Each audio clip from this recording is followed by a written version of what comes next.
Stop the boats, smash the gangs, take back control. If only words were deeds, but they aren't. The migrants keep on coming. On Thursday, 609 people crossed the channel in small boats, more than on any winter day ever. Still, the government managed to keep out at least one undesirable alien, but Prince Andrew may have some questions to answer. Ministers say they're getting tough with illegals. Could this be the return of the hostile environment? For the government, we'll be joined by Border Security and Asylum Minister Angela Eagle. And for the opposition, Shadow Home Secretary Chris Philp. With China's influence on the UK under the spotlight again, we'll look at the network of authoritarian leaders around the world and the threat they pose to democracies, with the author of Autocrat Inc., Anne Applebaum. Plus, with us throughout the show, former Education Secretary Gillian Keegan, Sunday Times Chief Foreign Correspondent Christina Lamb, and former leader of the Labour Party, Harriet Harman. Have fun, everybody. Welcome to Sunday Morning with Trevor Phillips. According to the United Nations, there are nearly 300 million people living outside the country of their birth. More immigrants globally than at any time in human history. The world is on the move, but contrary to what some people think, they don't all want to pitch up here. The United Nations says that America, Germany, Saudi Arabia, and believe it or not, Russia are ahead of us as favoured destinations for people looking for a better life. Most cross borders quite legally, make a valuable contribution to their new country. But a small minority don't. Some even risk their lives to make it to Britain. This weekend, we hit a milestone that the Prime Minister somehow forgot to mention in his big speech last week. 35,000 dangerous and illegal small boat crossings have been made so far this year. It's a small number set against the million or more who arrive legally and safely to work or study. But it presents a major challenge that no recent government's fully met, to convince the electorate that it is us and not the smugglers who decide who comes and goes. Let's start this morning with the government. I'm joined now by the Border Security Minister, Angela Eagle. Good morning. Morning, Trevor. Before we get on to illegal migration, can we talk about the story that's emerged this morning, Prince Andrew and the Chinese person who's been barred from entering the country? What can you tell us about that individual? Well, I can't tell you anything because, as you know, because it's a security and intelligence issue and the courts have made some decisions about that. So currently it's only known as H6.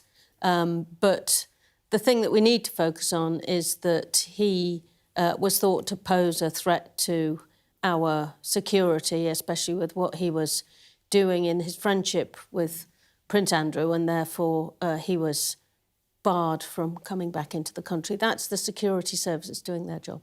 I understand that you can't talk about the individual case, but just as a general point, why would that friendship be of any use to a spy?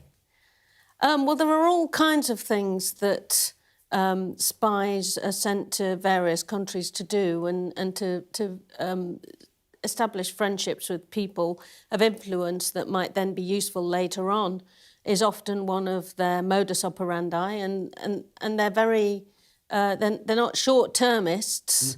They can sometimes do this over many, many years, and therefore our security services are always very vigilant and keeping an eye on what's going on in that respect. Yeah, actually, I think we've all seen the movies about sleepers, but is there uneasiness in government about the extent of his network?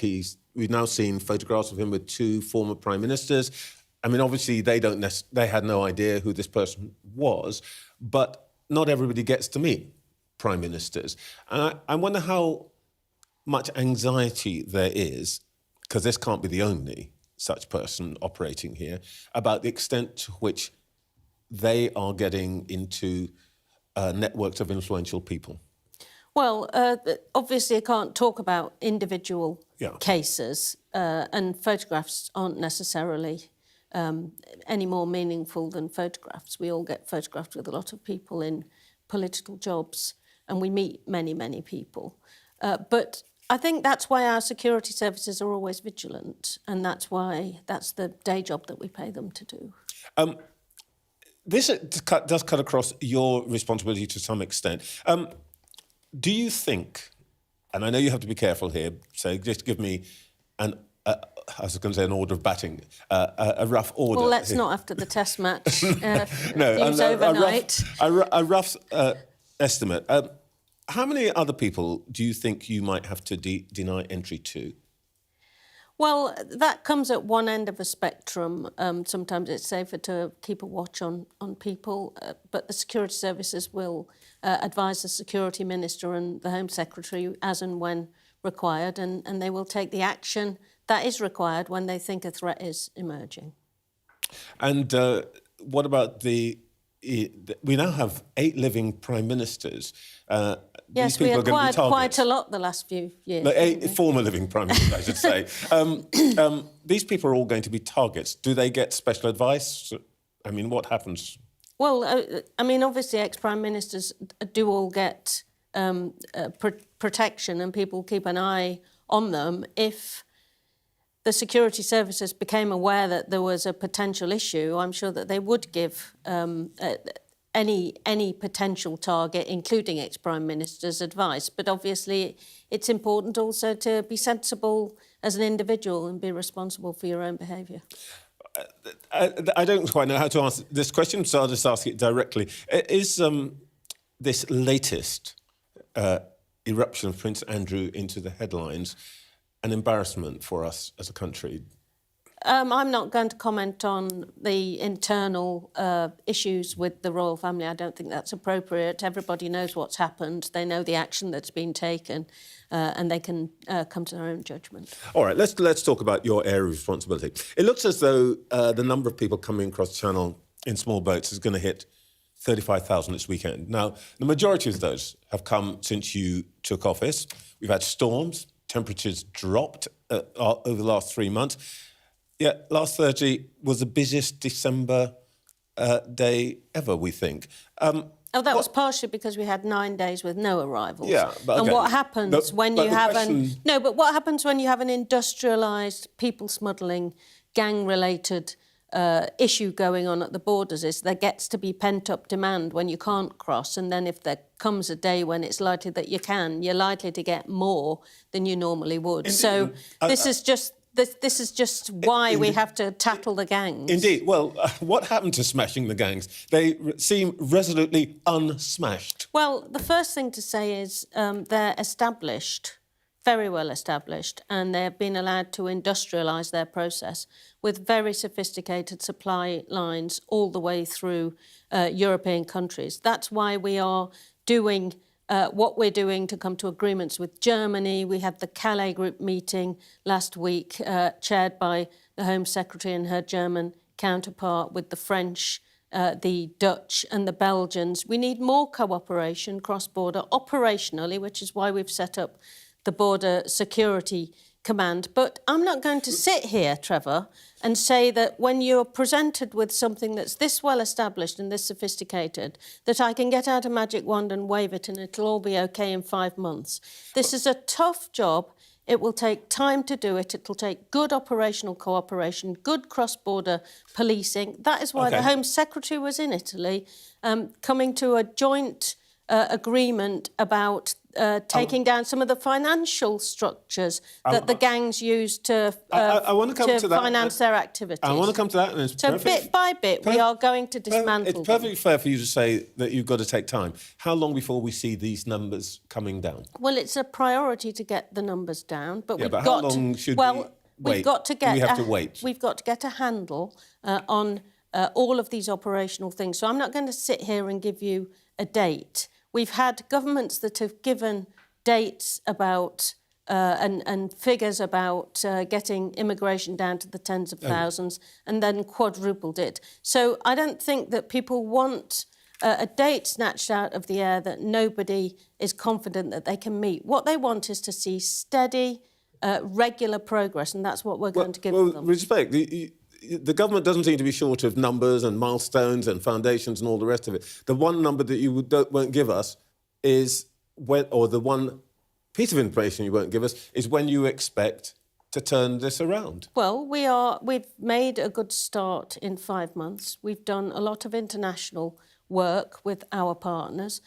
We are also now starting some advertising in some of the source countries, working with our partners as well to show potential victims of people smuggling that it's not the kind of life that they want in the UK. We are returning people who are here illegally, 13,500 more than at any time since 2018. So we are doing the job, but I'm not going to pretend that I know when it will get down to zero. We are going to reduce it. We will do it steadily. I will not. OK, let me ask you about, just for a couple of pieces of information.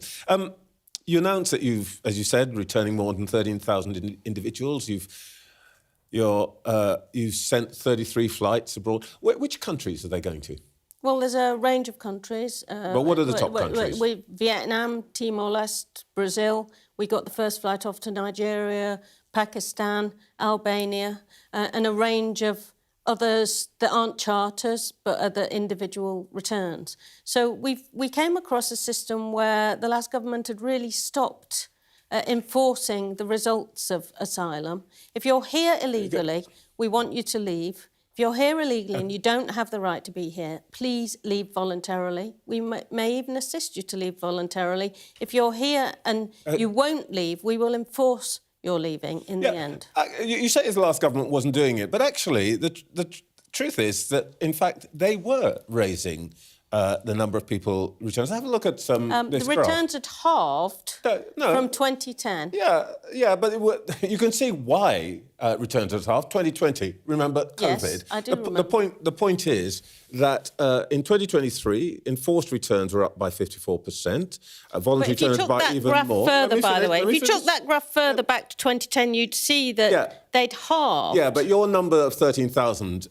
13,500 that you're claiming is about the last 5 years. And my point is that the numbers were going up under the Tories, and actually it's no embarrassment about simply saying that you are carrying on the trend that they established. No, we are. You're doing pretty much the same thing. We are doubling down on it. We've got far more people working on it. We're doing far more enforcement of illegal working in the labour market. So there's a 30% increase in the number of enforcement visits, more arrests, more people arrested for employing people illegally. And we'll carry on enforcing the rules that haven't been properly enforced in recent years. OK, well, let me ask you a simple, straightforward question. Do we know how many undocumented migrants there are in this country? Well, it's not possible to know how many undocumented migrants there are. We only know the ones that we've come across. There are currently 107,000 people in our asylum system. That's the backlog that we inherited, which we're dealing with. But if somebody's here completely illegally and they got here illegally and we've never come across them, we don't know who or where they are. This is a genuine question. How is it possible to do your job if you don't even know how many people are encompassed in that job? Well, we know the ones that we've come across. You wouldn't think it, but about 70% of the people that are here illegally came here legally in the first place and have since gone illegal on work visas or overstayed student visas. We know who they are. We know the people who come over on small boats because we encounter them. We take their biometric details. We check them against terrorist watch lists. So we do know that. But you asked me a question about every single person in the country. No, I asked you, do you have a number for undocumented migrants? Now, in other countries, they can tell you that there are these number of millions. And there's research which is which has been done by universities and so on, which suggests it's something like 1 million in this country. And I wonder if you've asked officials to come up with an official number. Because you can see what the problem is. If you don't have a number, then other people are going to suggest all sorts of numbers. Yes. We publish more and more detailed statistics on migration in the UK than any other country. We just had a big publication of those statistics about that thick at the end of November, which revealed that the previous government had net migration quadrupled to nearly 1 million a year, whilst promising only tens of thousands. So there's plenty of statistics around. But if you ask me whether I know somebody who's sneaked in and has never come across the official channels, the answer is obviously we don't know. We know a lot, but we don't know everything. Just very quickly, briefly, Tony Blair says what we need is ID cards, because that'll help establish what the number is and who should be here and should not be here. Are they under consideration? No, it wasn't in our manifesto. It is, by the way, wise to remember that actually you can't get a job. It's illegal in this country to get a job without showing your documentation. That's the enforcement we're doing in the labour market with the increasing number of arrests. Angela Eagle, thank you for your time this morning. Thank you.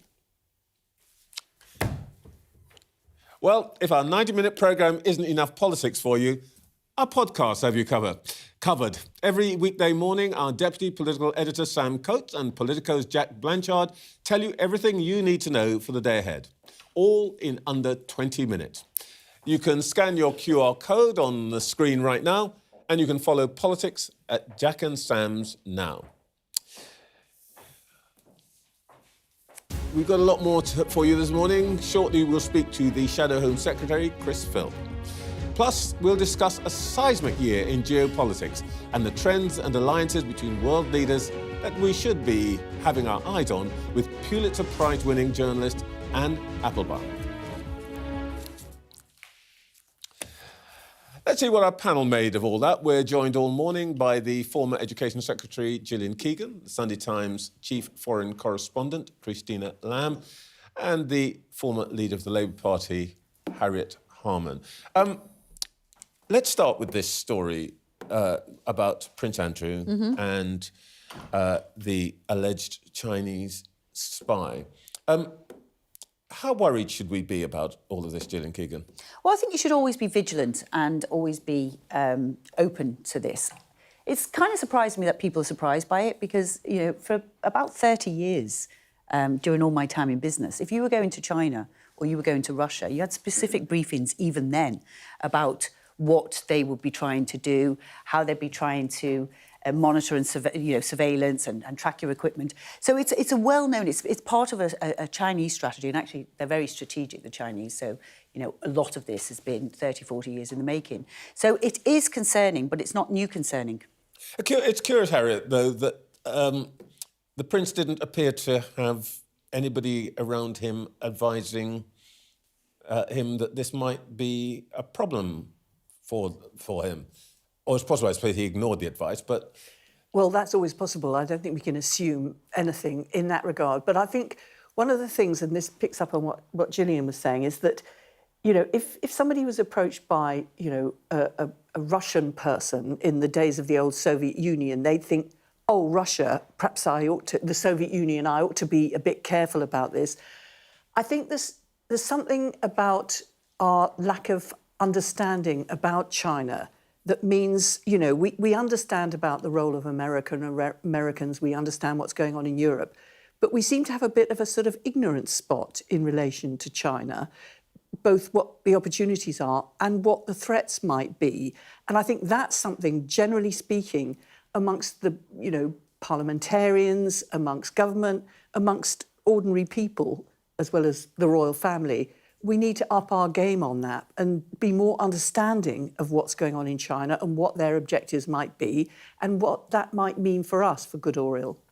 Christina, one of the things I wonder about is, you know, Prince Andrew is a public figure and all of that, but I don't suppose he's got any secrets to share. What would be the point of befriending him?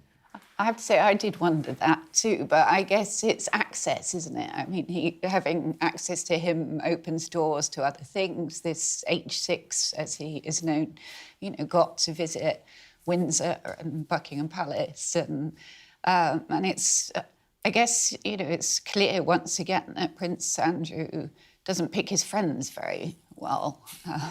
Yes, well, we've seen evidence of this. I asked Angela Eagle, as delicately as I could, whether we should feel embarrassed as a country by this. What do you think, Gillian? I mean, I don't think we need to do national embarrassment, but I think we do need to be more vigilant. What Harriet said about people not being aware, I mean, I was aware, and, I've done a lot of work in China, so I've been to China a lot, but I think that's probably unusual, right? So probably a lot of people don't come across that. But if you look at their strategy, and they are very strategic, they're the biggest strategic threat we have. They're a much bigger strategic threat than Russia.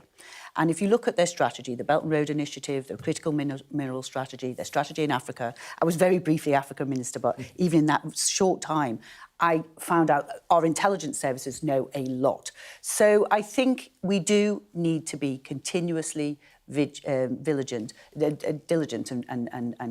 to really watch. Kemi Badenoch, by the way, says that China is not really a threat; it's just a challenge.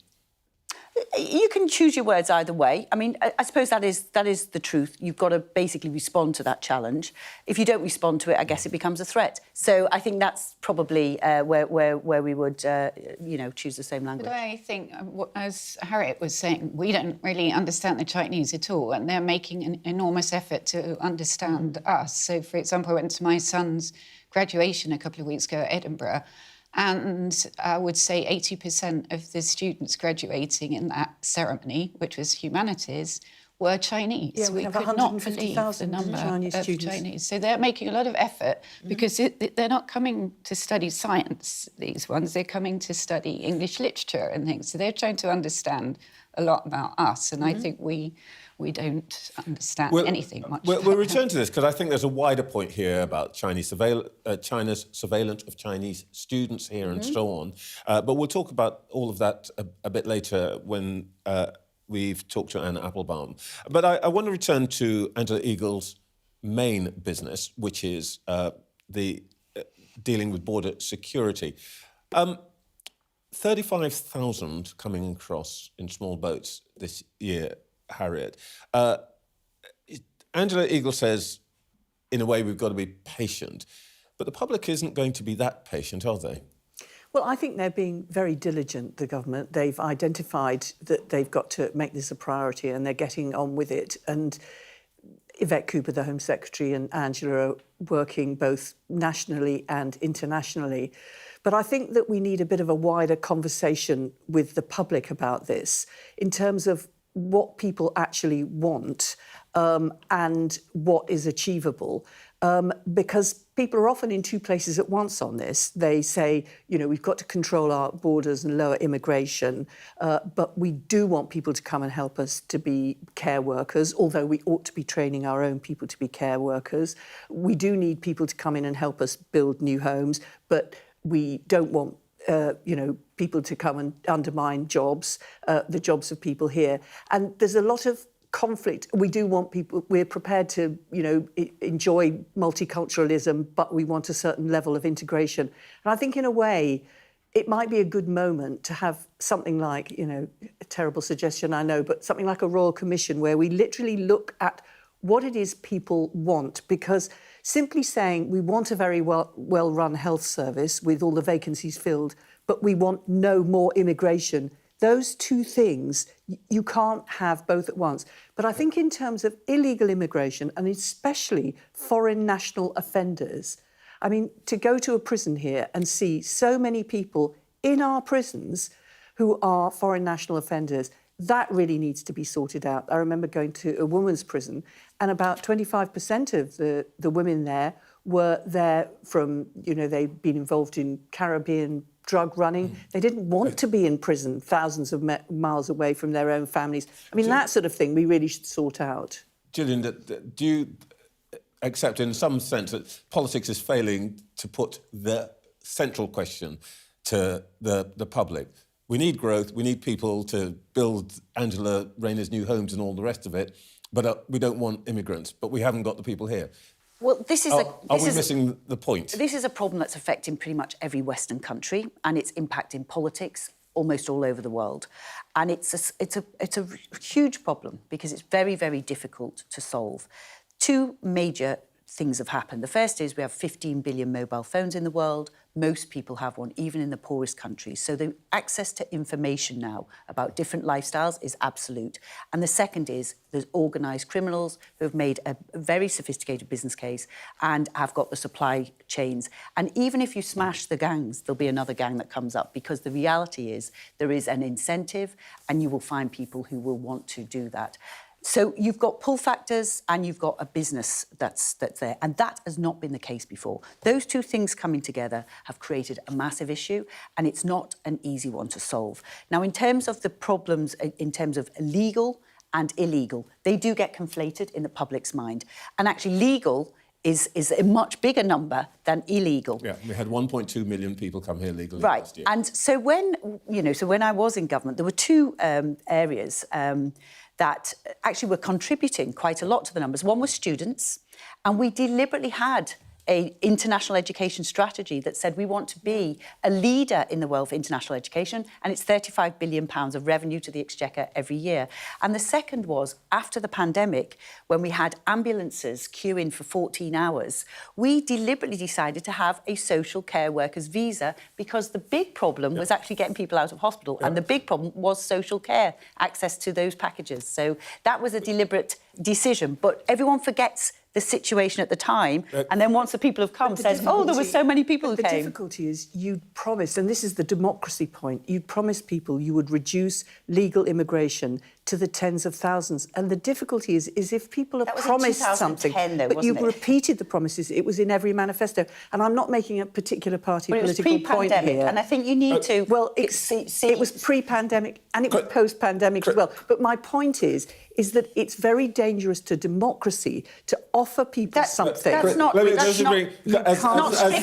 because actually we said we'd set a number, but not what the number was. As the not recovering politician in the room, Christina, is the problem here that politics has been, and this is not a partisan point, politics has been a bit dishonest with the public, and we keep thinking that if we just don't talk about it, this problem that both Harriet and Gillian have outlined of the contradiction between wanting more but wanting less, that it will go away, that we're being dishonest with people about it?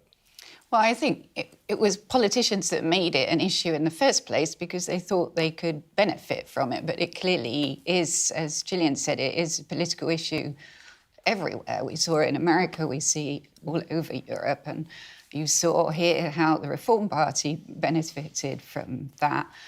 I also think it's really difficult to stop the gangs because I spend a lot of time going to places where migrants are arriving, and you know, there are always going to be people who will prey on vulnerable people. So even if you manage to smash some gangs, others are going to come up. It's very difficult. I don't mean that you shouldn't make any effort, but to me, I'd like to see a bit more effort, because I don't see really any effort on that, on the push factor. Why are people leaving these countries? And it's, you know, people...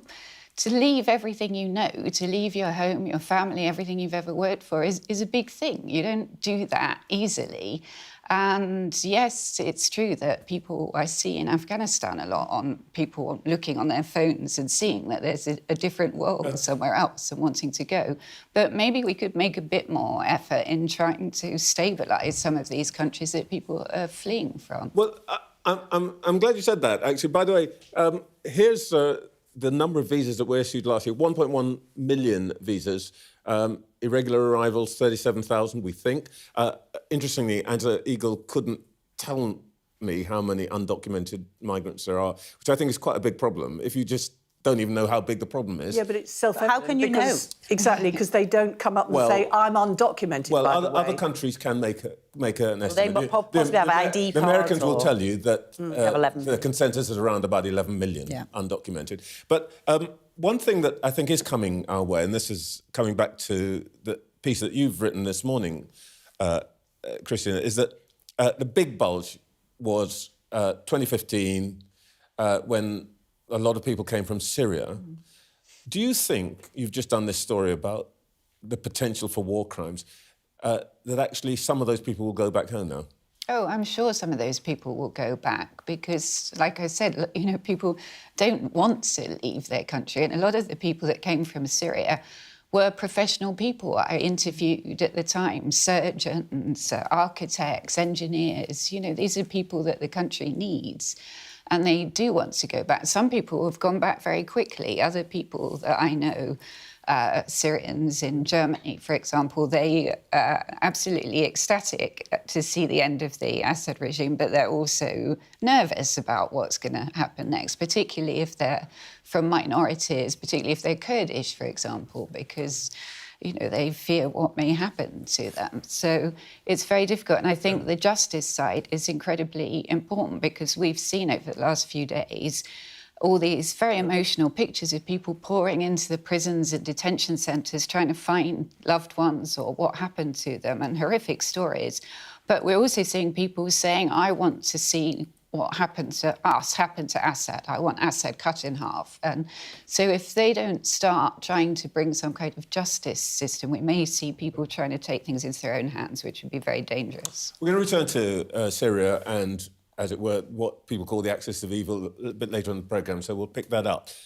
It is now 9 o'clock. You're watching Sunday Morning with Trevor Phillips. In the last hour, the Border Security Minister has told this programme she doesn't know how many undocumented migrants there are in the United Kingdom. Angela Eagle said she couldn't predict when numbers of small boat crossings would start to fall. Well, let's stay on the theme of immigration now. A little earlier, I spoke to the Shadow Home Secretary, Chris Philp. Chris Philp, how concerned are you about the Chinese Communist Party's activities in the UK? For example, there are Confucius Institutes, there are people monitoring the views and activities of Chinese students in our universities. Well, I'm deeply concerned by the activities of the Chinese Communist Party. For many years now, they've been engaging in organised and systemic attempts to influence political life. There was a Labour MP who received money, for example, from a declared Chinese agent. We've seen them infiltrating universities to get hold of cutting-edge technologies that have been developed in our universities.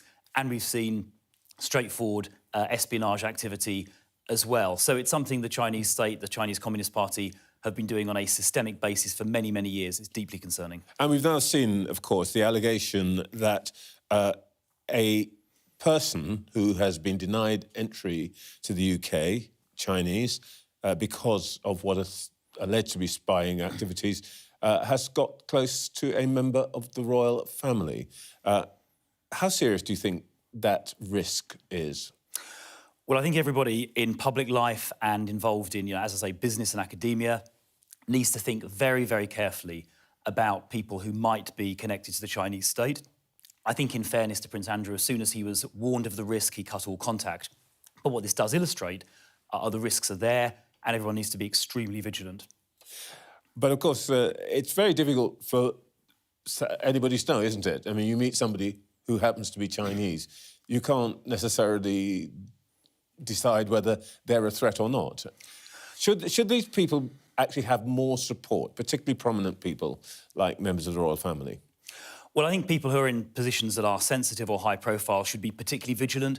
And I think if there is any doubt at all, they should contact the security services, who obviously are able to advise on these things. And I think that we should be pursuing a precautionary principle. Anyone in significant positions should be particularly careful and, as I say, take advice if there is any doubt at all. It is difficult, of course, isn't it? Because seeing this morning photographs of the former Prime Ministers, Lady May and Lord Cameron, with photographs of the particular individual who's been barred. I suppose what I'm really trying to get at here is, how is it possible for prominent people or people who might have influence to protect themselves against allegations of being influenced in some way by the Chinese networks? Because this seemed to be extremely extensive already. Well, from what I can tell, and looking at the statements that Theresa May and David Cameron have issued, it looks like the person was photographed with them on a sort of almost brush-by basis in an event where, many other people would have been present, and there was no sort of meaningful contact or communication. Now, in public life, you stop and get photographed next to people the whole time. It happens, dozens of times a week, and it doesn't imply any sort of deep relationship.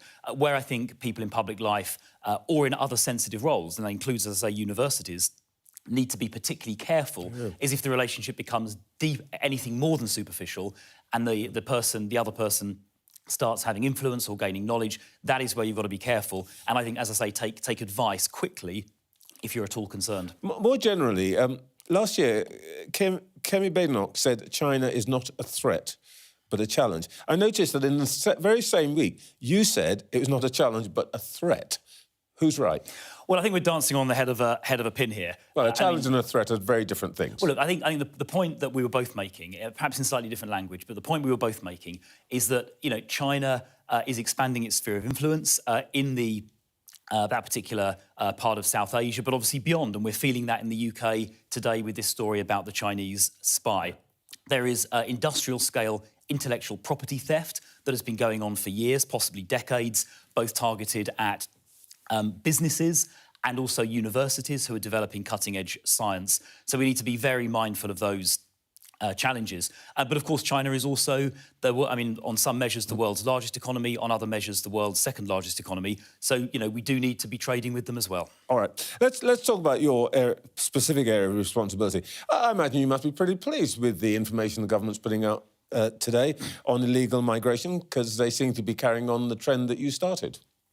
Well, it's welcome that they've continued the work we were doing on removing people with no right to be here, and the trends that were the rising trends under the last government have continued. So they've sort of continued with that inheritance.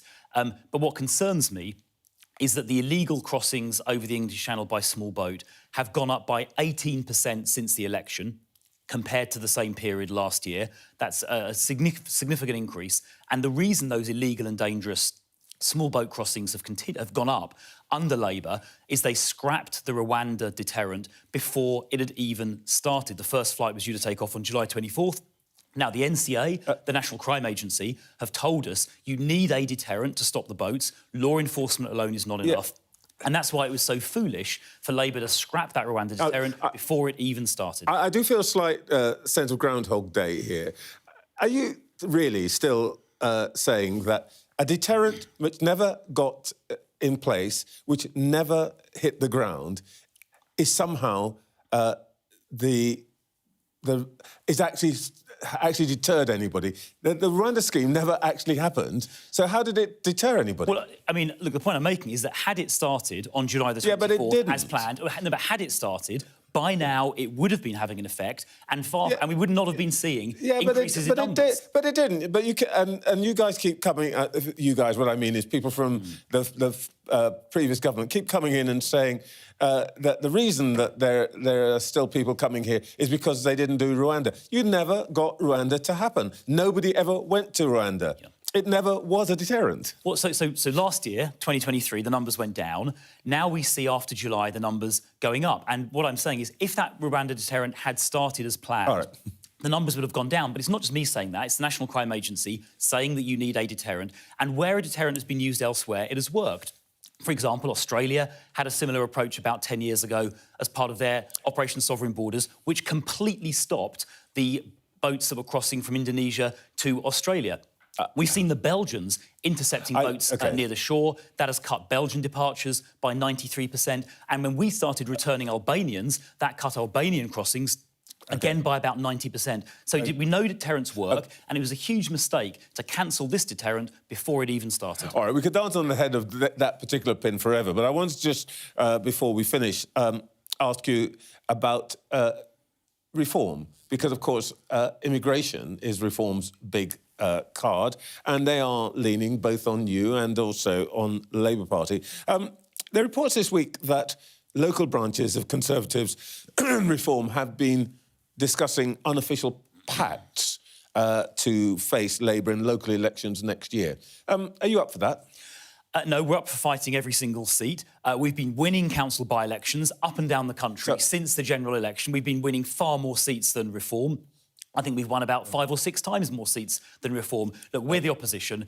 We've got 121 MPs in Parliament. They've only got 5. We're the ones holding the government to account day in, day out. And, Trevor, as we saw in the general election, if you vote Reform, you get Labour. So a memo's going to go out to local associations saying you may not talk to Reform about any cooperation or accommodation or any deals locally. We want to fight everywhere. We've been winning everywhere. If you look at council No, that's not the answer to the... Well, I'm not... You're answering your own question. The question I'm asking you is, are there going to be instructions sent out from Conservative headquarters telling local associations there will be no pact, there will be no deals, there will be no arrangements with Reform locally? Well, I'm not the memo guy, but I do know that we're going to be looking to fight every single seat that we possibly can. You're not telling me that then... You're deliberately not telling me... It's not my area of responsibility. Look, by saying... Trevor, I am answering the question. Okay. Because Turn to camera and talk to local party chairs and tell them what you want them to do and what you do not want them to do. Fight every single seat and aim to win every single seat. And no deals with Reform? Well, that implies no deals because we're fighting everywhere, doesn't it? All right. By the way, just one last thing. Reform, polling suggests the only age group where you're leading Reform is in the over 60s. Are the Tories about to become history?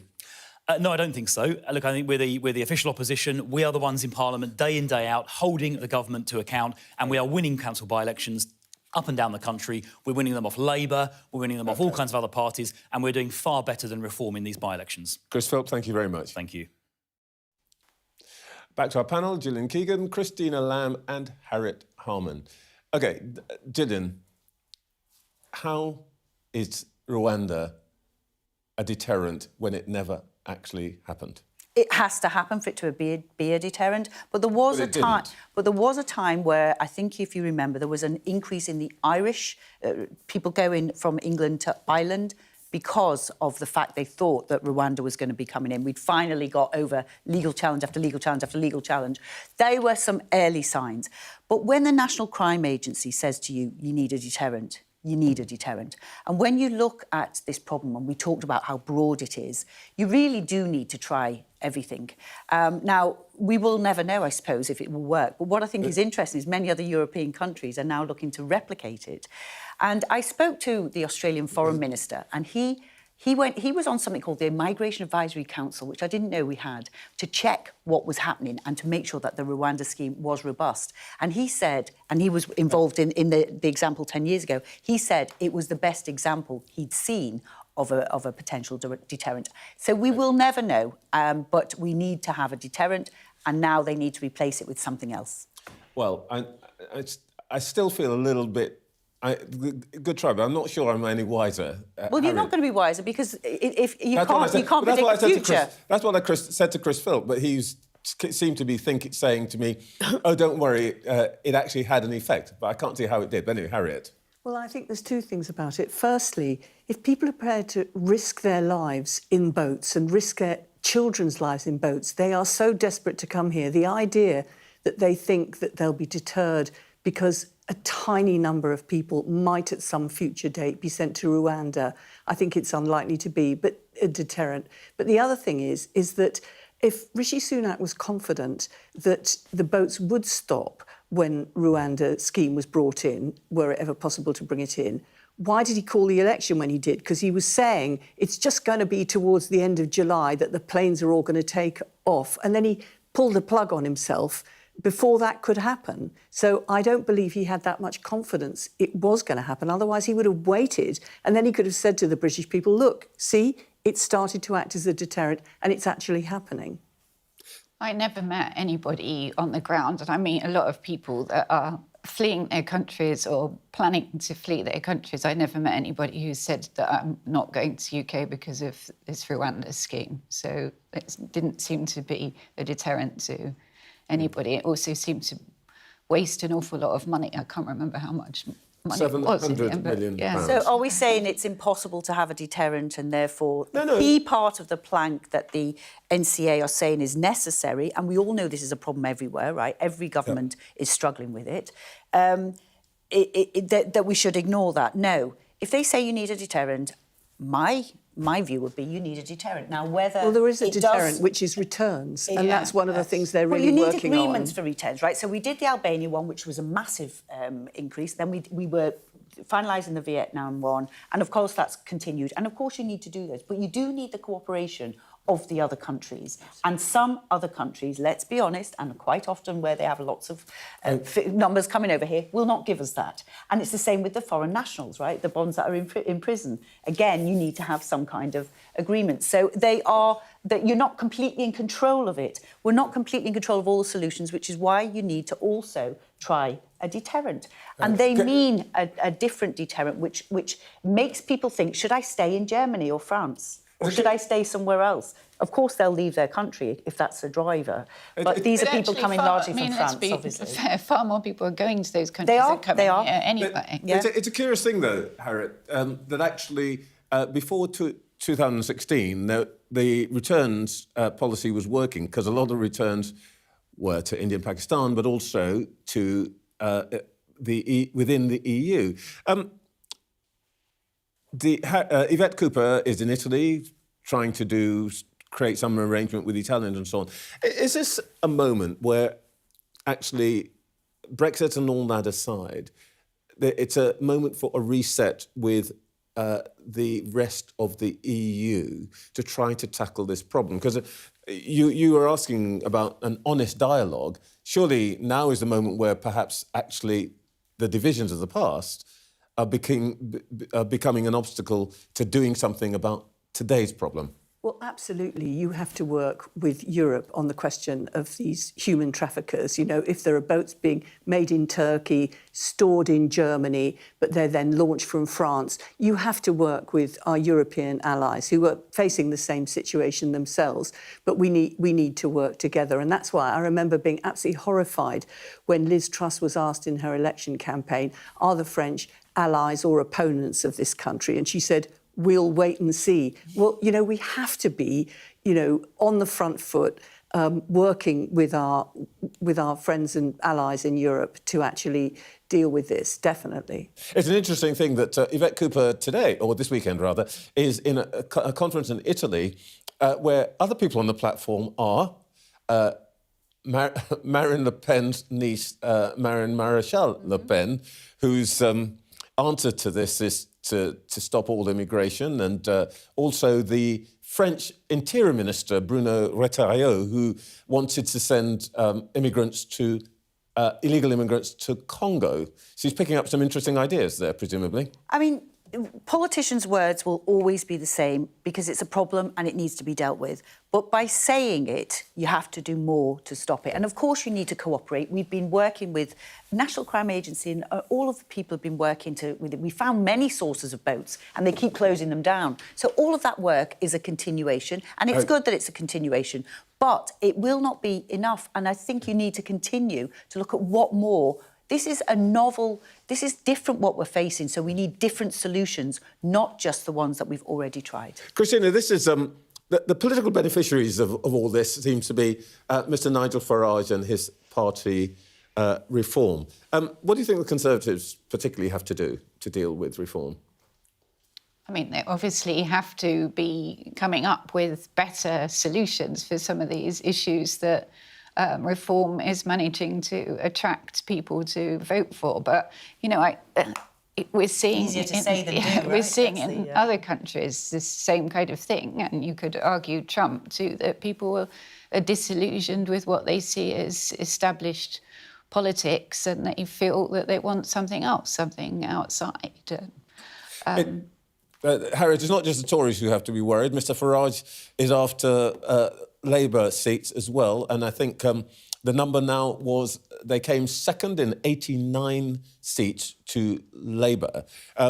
How worried should the party be about the threat, or the challenge, I should say, from Farage? Well, I think people should be very concerned about Reform because they're not just a threat to individual parties, but I actually think they're a threat to democracy because they are offering easy answers to real problems, which are not a solution and will just increase people's distrust and disillusionment. But I think the Shadow Minister who you had on was really in denial about the situation. If you look at the council by-election results, and I'm afraid I look at them every Friday morning very anxiously after the Thursday council by-elections, what they show, I know, is that is that they show a real fall in Labour's support. If you look at the percentage change, it's not just about who's won, it's who's voting and what the percentage change is. And Reform from a standing start is like gaining 40%, whereas the Labour's down, but the Tories are massively down as well. And I think that the main threat to Reform currently, from Reform, is to the Tory party. And what I didn't see is any acknowledgement, and we haven't seen this either from Kemi Badenoch, that Reform is a problem. They're saying it's not a problem. Until they say, look, we're really up against it, they won't start dealing with it. Well, we've got to take a break. I'm going to come back and ask you about that at the end of the programme, particularly sandwiches. But next, with China's influence on the UK under the spotlight again, we're going to look at the network of autocrats around the world with journalist and author Anne Applebaum.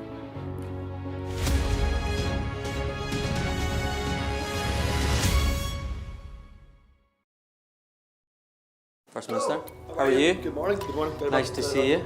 How are you feeling? Looking forward to getting into the parliamentary chamber. Are you any further forward to making a decision? No, it's an important day today. All of the claims were in line with my parliamentary duties, so I'm making that clear to you, Conor. He was a Scot through and through. He was a very good politician. Alex Salmond was controversial, he was a disruptor, but above all, he was respected. Will you resign if you lose this week? Again, I'm not planning to, of course, lose the vote of no confidence. I'm planning to win that vote of no confidence. His face said it all. My intention to stand down as party leader. This is now a storm with deadly consequences. How are they feeling? They're a bit scared at the minute. We've been told to evacuate. How are you feeling? Devastated. Hundreds of homes were wiped out by flooding. I'm Conor Gillis, Sky's Scotland correspondent. It was probably the darkest time in my life. Scott is 5 years sober after a cocaine addiction left him close to death. Scotland has a shameful record, worse than England, the worst in Europe. Why not just say you've failed? Because then you might get more respect from families who've lost loved ones. This is where one of the UK's most prolific rapists thought he'd got away with murder. Sky News can reveal that former sex workers had told police he was sexually violent. My Emma. Free wherever you get your news. It's over, isn't it? The Americans say he is Rossi, a fraudster. This has been one of the most bizarre cases ever heard in a courtroom in this country. A dangerous murderer. Do you think you'll ever be able to forgive Andrew Ennis after this? She said she can forgive him, but as long as he's behind bars. By doing the right thing, it's destroyed your life. They terrorised me. They intimidated me. Sky News, the full story first.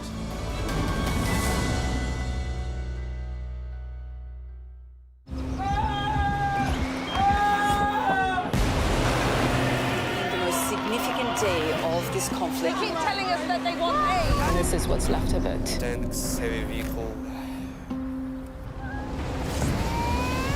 Why only in America? People want their country to work. You want a job in a normal life? Why are these homes empty? I want you to be honest with people. That has happened within minutes. Sky News, the full story first. Free wherever you get your news. Play Sky News.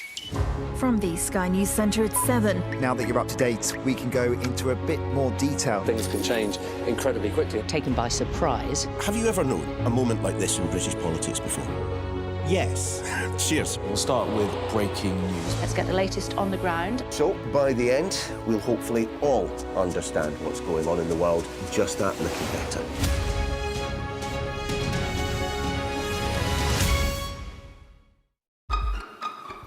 We've got your Sunday mornings covered. From the front page and the sounds of the streets to the voices of the people who make the major calls and big picture politics beyond Westminster. We'll put you at the heart of our story. A new start to Sunday. I'm ready. Are you? Join me, Trevor Phillips, Sunday mornings on Sky News.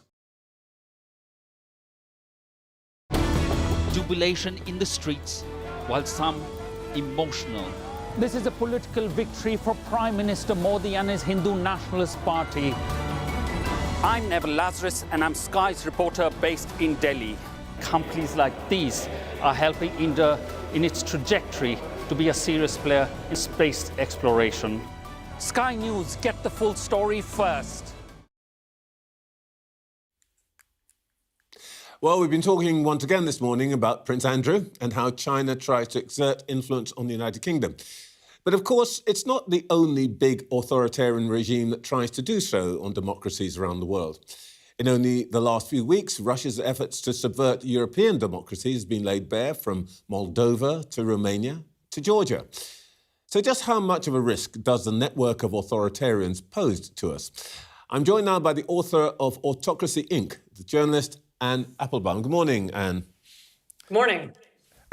Now, in recent years, we've been talking a lot about cyber attacks, surveillance and all of that. But now we're reading about Chinese spying networks. We're reading about Russian honey traps. A government minister told me this morning there are sleeper cells going on. Are we heading back to the good old Cold War days of straightforward skullduggery, Moscow rules and so forth? I don't think it's exactly like the Cold War, because what we're facing isn't a single adversary with a single ideology. What we're seeing is that there is a network of autocratic states: nationalist Russia, communist China, theocratic Iran, Venezuela, Belarus, until a few days ago, Syria.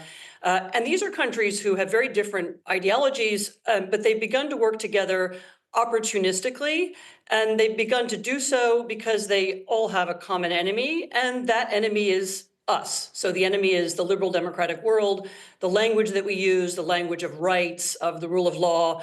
That's, of course, the language of their own internal opposition, and it's the language that threatens regimes or individuals who rule without checks and balances, without independent courts, without any independent media. And they increasingly see that undermining us, stealing our ideas, stealing our data, that this is part of what they need to stay in charge. And I think that's the world that we're facing now.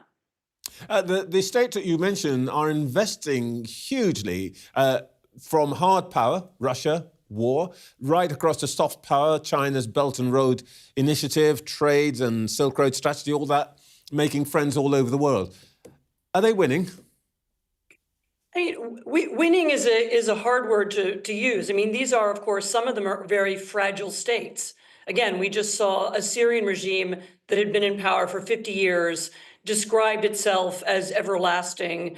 We saw that it fell in a couple of days because it was unable to pay people, it was unable to increase its support, and because the network of dictatorships, Russia and Iran, who were supporting it, suddenly became too weak to do so. So I'm not sure that they're exactly winning, but they are changing their tactics all of the time, and they're looking to shape and influence our internal politics in a way that I think we aren't used to and we're not really prepared for.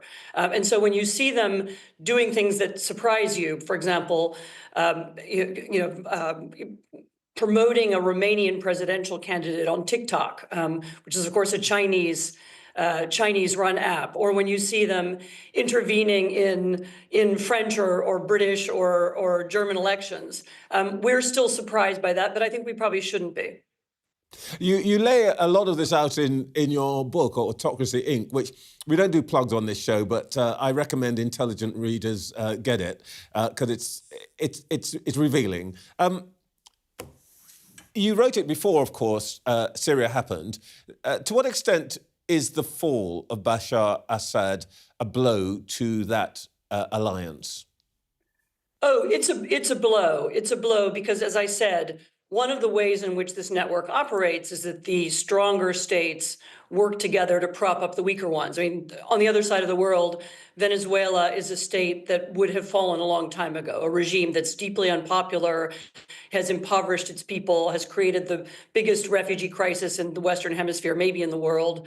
Yet it stays in power because of Russian arms, because of Chinese investment, because of Cuban assistance with security police, and because of Iranian help avoiding sanctions. And so you see how they they have an interest in propping one another up. They do feel that the fall of any dictator reflects badly on all of them, and the fall of Assad will, of course, have been widely noticed in Moscow and will have been experienced as a blow. Of course, what it might also mean is that Putin doubles down on his war in Ukraine. Now he has all of his, all of his cards really on that one, on that one war. I mean, if the fate of his regime and his argument about his superiority and his ability to rebuild the Russian Empire, I mean, it all depends now on his being able to destroy Ukraine. I want to come to Putin in a moment, but it's a very interesting thing that you tackle, which is not just their individual tactical operation, but in a sense, the attraction of these authoritarian regimes, because they are actually persuading people in some parts of the world. You mentioned, for example, Venezuela, and it's very striking. There's a country with the biggest oil reserves in the world by a long way, 600 billion barrels or thereabout, and its people are starving. If you live in Iran and you happen to be a woman, frankly, you don't get to do anything very much. What is it that is attractive about these regimes that makes them a threat, if you like, to what you call the liberal democratic order? So it depends which regimes, There's a lot of talk in the air nowadays about people in the Western world, in the democratic world, admiring or wanting some aspect of autocracy or dictatorship because it seems more efficient. They could get things done more quickly.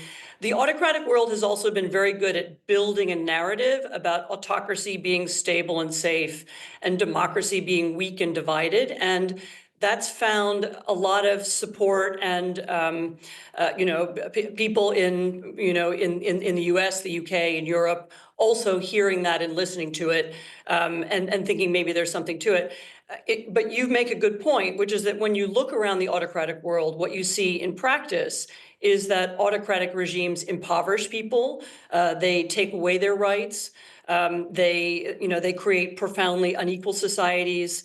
They create refugees. Almost all the ones we've been talking about now have created huge outflows of people looking for a better life somewhere else.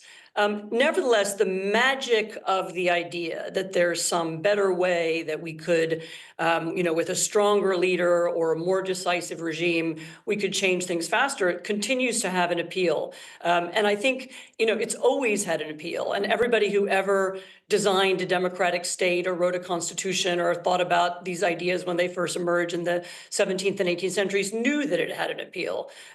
It's just very important that we, inside democracies, continue to remind ourselves what the result is, what happens when you get rid of the rule of law, when you get rid of rights. There is a point of view that says that we on our side, if you can call it that, the Liberal Democratic side, have just acquired, if you like, our own autocratic or would-be autocratic leader. What impact do you think Mr. Trump is going to have on this balance? Certainly, this is not my interpretation. This is just what I hear listening to him. And Trump uses autocratic language. He uses the kind of language Hugo Chavez used before he became the leader of Venezuela, or the kind of language you can hear from other elected leaders who then push their countries in more autocratic directions. The United States is a big country. There's going to be a lot of pushback. It's hard for me to predict now in what exact direction that will go. The one thing I will say is that it's pretty clear that Donald Trump doesn't see himself as the leader of a big, broad Democratic camp who together are going to push back against the autocracies. There might have been a role for that with a different American president. He's not going to want to do that. And therefore, if the democracies do want to defend themselves and they do want to defend their way of life and they do want to push back against kleptocracy, which we haven't talked about yet, which is an important part of this story too, against the spying and the dirty tricks that you're seeing so much of in London, and of course against the war in Ukraine. If we want to do that, we may have to create other kinds of alliances inside Europe, between Europe and Asia. The democratic world is going to have to think really creatively in order to push back. Anne Applebaum, I wish we had more time. Fascinating topic. Much in your book, Autocracy, Inc. Thank you very much for your time this morning. Thank you. Next, we'll continue our discussion of the challenges posed by China, both here and abroad, with the Chief Executive of Index on Censorship, Jemima Steinfeld.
We've got your Sunday mornings covered. From the front page and the sounds of the streets to the voices of the people who make the major calls and big picture politics beyond Westminster. We'll put you at the heart of our story. A new start to Sunday. I'm ready. Are you? Join me, Trevor Phillips, Sunday mornings on Sky News. Well, let's talk a bit more now about the fallout from the alleged Chinese spy connected to Prince Andrew. For years, we've heard stories and allegations about wider Chinese influence in the UK. So What is China hoping to achieve? I'm joined now by the Chief Executive of Index on Censorship, someone who knows China well, Jemima Steinfeld. Just for full disclosure, I'm actually chair of Index on Censorship, but that's not what we're talking about today. It's because of your expertise and experience of China. How much trouble do you think Prince Andrew is in, and how much trouble do you think he's caused the government with this? The word that I keep on hearing is embarrassment, that it's deeply embarrassing. And I'm also curious as to whether it's embarrassing for Andrew himself, the British public, politicians, people around him. It's unclear exactly how much trouble, specifically, because he is denying whether this person ever got close enough to get anything that's of import. And the story at the moment is developing, so I don't think I can confidently answer exactly how much trouble. But I actually feel there's a positive to it, because I think that it has raised on a much more high-profile level stories that we at Index have been getting very concerned about and covering for years now, about spies who are trying to get to the most powerful people in the UK, who are trying to actually just hack lots of our information, and generally broader nefarious tactics of the Chinese government overseas.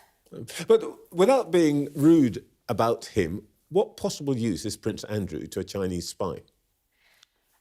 From what I've heard, he has been close to this alleged spy for about 10 years now. And he was stripped of his royal duties in 2019, but I think the relationship was formed before that. So Prince Andrew would have had ties then to other people, so he would have been useful potentially in and of himself, but he would have also been useful for the information and access that he had. And also he was doing business, was helping with business in China. So part of the mission of the Chinese government at the moment, under something called the United Front Work Department, which is a kind of quite nebulous group of organisations that kind of originate from Beijing but then spread in different ways around the world. Typically opaque. Very typically opaque. Part of the thing is to both promote Chinese interests overseas, to gain an advantage in terms of technology and security, and to also undercut criticism of the government overseas. How serious a risk, if you like, do you think this is to the UK's own security? It really depends what this person managed to ascertain. I meant the wider effort that you've just been talking about. I think it is quite a big risk. There was a data hack of the Electoral Commission a few years ago in which up to 40 million people's data was leaked. And the British government at the time said they thought that the Chinese government was behind it. Now, that doesn't make me sleep personally easily at night. On more individual levels, we know of many, many people who work both within the government or work for Hong Kong dissidents, etc., who have been hacked, who have been impersonated, whose emails have been hacked, and they've had emails sent to their colleagues saying, in their name, saying, I'm not going to do this and I'm not going to be working on this case, or just generally spreading misinformation. And all the idea is to create chaos and confusion. I'm quite troubled by this, or actually quite is to underplay it. I am very troubled by this. And that's partly why I say at the beginning that I think the Andrew story is quite good, because it's a bit of a wake-up call. One area which I know you've focused on is the activity of China amongst Chinese students, surveillance and so on. Is that connected to this campaign that you've been describing? Yes, because the campaign is twofold. It's almost like Jekyll and Hyde. So you've got the schmoozing, you've got the currying favour with British diplomats, British politicians to get good terms with Beijing and to basically show the positive sides of the Beijing story. And then you've got the more negative, and you actually see that playing out in universities. You've got Confucius Institutes, for example, who will be there to promote China's story and to promote it in a really good way. And that means saying how great the Communist Party is, but it also means stamping down on people who might talk about Taiwan and Tibet. Typically, in the case of the Confucius Institutes, you have academics. For example, there was an academic from UCL who was teaching a course in which she talked about on modern slavery, and she talked about what was happening in Xinjiang, and she was reprimanded, and that was she was reported on by a Chinese student, and the course then had to remove references to slavery in China today. So you've got this two-way process, and I think, as said, it's all part of this broader ecosystem of soft power, or sometimes I find it hard to say soft power because we actually also see some really aggressive things that doesn't feel like soft power at all. Just briefly, is there anything that one can do without, if you like, stigmatising everybody who's Chinese? I think that's a really, really, really important point, because I'm slightly loath as well to stigmatise everyone that's Chinese, and I don't think that everything that happens here from China is negative, and I've spent lots of time studying China. I think it's a deeply fascinating and very dynamic and diverse country. So I think it is important to not assume that every single person that you meet here, every single student is going to be a spy reporting back. I think probably the majority are not. On a personal level, we have to make sure our security is good. Those who work with sensitive material should obviously be using encrypted apps, etc. I think it's right that the government is looking more closely at security in terms of the people who work with politicians and work with information connected to China. We've seen some other alleged spies working very high up within the UK government. Okay. Jemima, thank you very much for your time this morning. Thank you. In just a moment, we'll hear once again from our panel.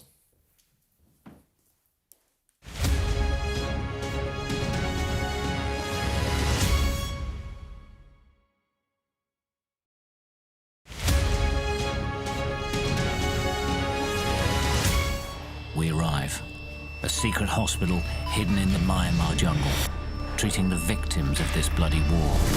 This is Myanmar today. Its military rulers don't want the world to see, but we have. I fight for my own future. I fight for my generation's future. This is an actual crime. They don't care for that. Myanmar army is only a couple of kilometers away. So this is a major humanitarian disaster.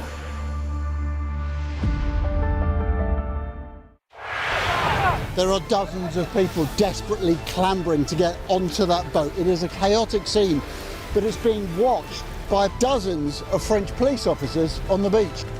I'm Adam Parsons, Sky's Europe correspondent based here in Brussels. It's not just homes, but whole streets like this one that have been reduced to rubble. Getting the chance to tell people's stories, it's a privilege.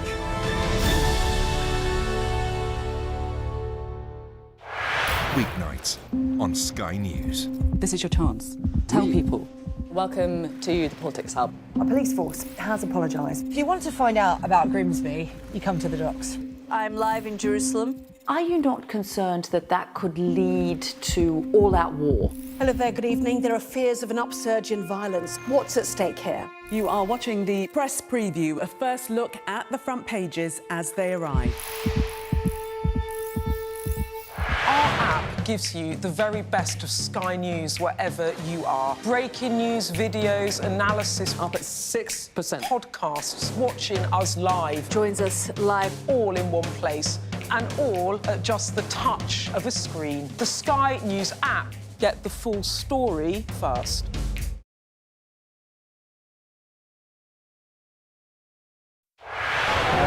Turkey is burying its dead. Whole families died in this collapse. Generations wiped out. I'm Siobhan Robbins, Sky's Europe correspondent based here in Berlin. This is just a small sample of the deadly arsenal taken off the streets. Anyone could say, I'll do that, and then have to go and shoot someone. Yes. Sky News. Get the full story first.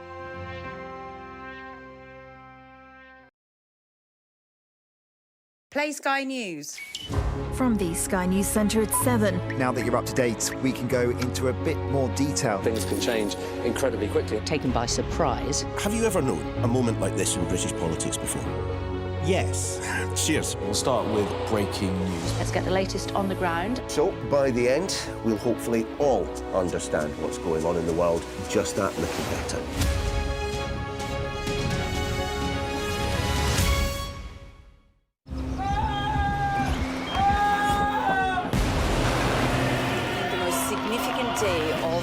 conflict. They keep telling us that they want aid. And this is what's left of it.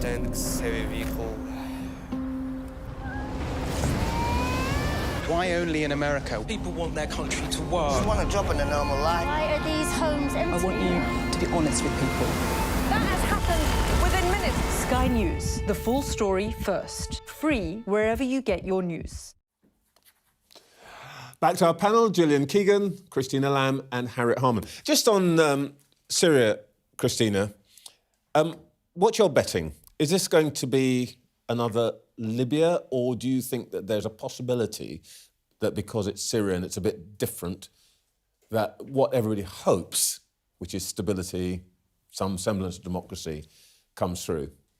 I think it's, difficult to say at the moment. I don't want to rain on anyone's parade. It was great to see this dictatorship removed and all the celebrations. And, this really was 50 years of a very evil dictatorship. So many people killed and disappeared.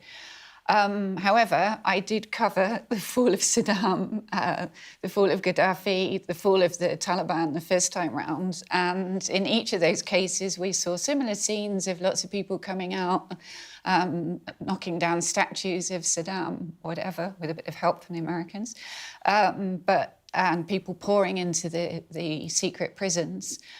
And then it all went horribly wrong. So, we have to bear that in mind. And of course, it wasn't ideal that the group that has led this incredible lightning offensive, which apparently brought Assad down in 10 days, was an Islamist group that used to be linked to ISIS and Al-Qaeda. And I can see that Al-Jilani, the head of this group, HTS, which we used to know as Nusra Front, is clearly reinventing himself and appearing in suits. He's actually changed his name. Yes, gone back to his original name, al-Sharaa.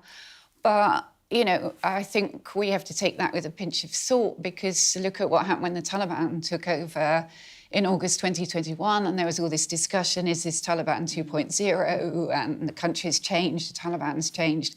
In fact, what we've seen is the Taliban are exactly the same. In fact, in some ways, even worse than the first iteration. What do you think we've... I would also like to say, I was in Doha last weekend when all of this happened, and actually where the sort of deal was done with the Russian and Iranian foreign ministers not deciding not to support Assad anymore.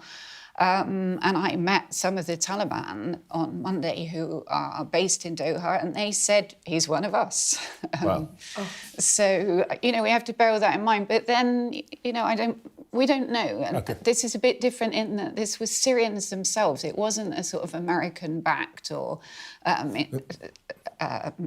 revolution. They did it, and they've had a lot of time. This happened in 10 days, but this has been going on since 2011. And, they were a very divided opposition. I used to meet in the early days some of the opposition groups, and it was a bit like, are you the Judaic National Front or the National Front of Judea? They all kind of disagreed with each other. And that was one of the great frustrations, I think, for the international community trying to deal with Syria at the time. But somehow they've come together. So let's hope that they can do something. Well, we'll no doubt be talking about this for some time. Can I return you to the main thing we talked to Angela Eagle about, which is illegal migration? Tony Blair, out and about this week, says on Friday the answer is ID cards, which was Labour's solution back in 2005-06, I think. Is he right? Are you asking me if yes. You're right? Well, I think largely yes. But I think the thing about ID cards, and technology has changed everything in terms of the amount of data that's available. But it depends, and ID cards can be used not just to control people, but to entitle people, like to entitle people to vote, so that we have an electoral register which includes everybody, not just excludes a whole load of people, which is the situation at the moment, or which entitles people to pension credit and their winter fuel allowance. So it depends on what the state does with ID cards, and it also depends on how much control and accountability there is of the state, so that it can't do bad things with it.